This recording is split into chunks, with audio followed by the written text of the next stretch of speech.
Hello everyone, চলে আসলাম নতুন একটা ভিডিও নিয়ে। তো আজকে সকাল সকাল ঘুম থেকে উঠে পড়েছি, কারণ আজকে অনেক কাজ আছে। সবার প্রথমে আমি জামা কাপড়গুলো ধুয়ে দিলাম, তো ধুয়ে দিয়ে শুকোতে দিয়ে আমি চলে যাই ঘরে। আর এদিকে ঘর তো প্রচন্ড পরিমাণে এলোমেলো করে ফেলেছি, জানি না এটা কতক্ষণে পরিষ্কার করব।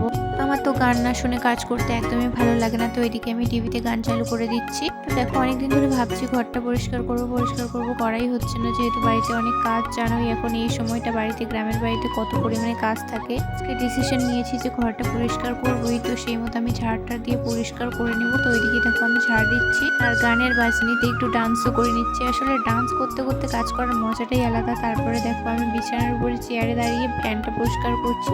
কিছুদিন পর পর যে এত পরিমাণে ঘর বাড়ি নোংরা হয় যে কি বলবো। আর দেখো এদিকে জামা কাপড়গুলো তো সব এলোমেলো করেছি আমার, এগুলো পরিষ্কার করে গুছিয়ে তারপরে যে ঘরটা মুছে নিচ্ছি। তো দেখো ঘর মুছে তোমাদেরকে একটা জাদু দেখিয়ে দিই। এই দেখো, প্রথমে আমার ঘরটা কত এলোমেলো হয়েছিল, এই যে চুটকি মেরে ঘরটা পরিষ্কার করে নিলাম। দেখে চোখেও করতে পারবে এরকম? করতে পারলে কমেন্ট করে জানাবে। আর দেখো সর্বপ্রথমে আমার ঘরটা কিরকম এলোমেলো হয়েছিল, তো এই যে দেখো এখন আমি ঘরটাও পরিষ্কার করে নিয়েছি। আর এখন ঘরটাতে এত পরিমাণে শান্তি লাগছে যে তোমাদের বলে বোঝাতে পারবো না। আসলে আমার এই ঘরটা যেরকমই হোক না কেন, এটাই আমার অনেক শান্তির জায়গা, এখানে আমি খুব ভালো থাকি। তো আমার এই ছোট ছোট ভিডিওগুলো তোমাদের কেমন লাগে অবশ্যই কমেন্ট করে জানাবে। ভালো লাগলে লাইক কমেন্ট শেয়ার তো করবেই। Bye bye.